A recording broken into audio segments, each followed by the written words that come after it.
সম্পর্কের শুরুটা সবসময়ই আনন্দময়। একে অপরের প্রতি তীব্র আকর্ষণ, বন্ধুত্ব থেকে প্রেম এবং পরে বিয়ের দিকে এগোনোর সময়কালটি মোহময়।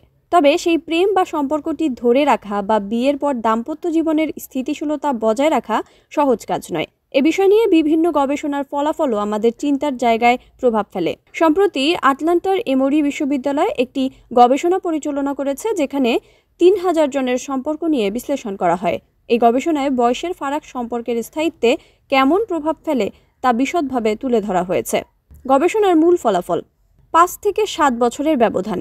এই বয়সের পার্থক্যে সম্পর্ক ভেঙে যাওয়ার সম্ভাবনা ১৮%। তুলনামূলকভাবে সমবয়সীদের মধ্যে সম্পর্ক বেশি স্থায়ী হয়। ১০ বছরের ব্যবধান। দুজনের মাঝে বয়সের ব্যবধান ১০ বছরের হলে সম্পর্ক ভাঙার সম্ভাবনা ৩৯%। এতে আরও দেখা গেছে, বয়সের পার্থক্য ছাড়াও চারিত্রিক বৈশিষ্ট্যও সম্পর্কের টেকসই হওয়ার ক্ষেত্রে গুরুত্বপূর্ণ ভূমিকা রাখে। ২০ বছরের ব্যবধান। এই ক্ষেত্রে সম্পর্ক ভাঙার সম্ভাবনা ৯৫%। গবেষণায় একে সতর্কতার সাথে বিশ্লেষণ করা হয়েছে। যদি বয়সের ব্যবধান ১ বছরের হয়, তবে সম্পর্ক ভাঙার ঝুঁকি মাত্র ৩%। গবেষণা আরও জানাচ্ছে, বয়সের ব্যবধান একমাত্র বিচ্ছেদের কারণ নয়। সম্পর্কের টেকসই হওয়ার ক্ষেত্রে আরও অনেক পারিপার্শ্বিক বিষয়ও ভূমিকা রাখে।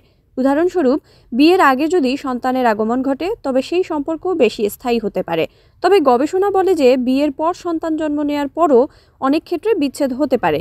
এতে ৯৫% সম্পর্কের অবস্থা বিচ্ছেদ পর্যন্ত পৌঁছায়। গবেষণায় সবচেয়ে স্থায়ী সম্পর্কের সম্ভাবনা দেখা গেছে সমবয়সী দম্পতিদের মধ্যে। একই বয়সের দুটি মানুষ তাদের সম্পর্ককে বেশি সময় ধরে রাখতে সক্ষম হয়।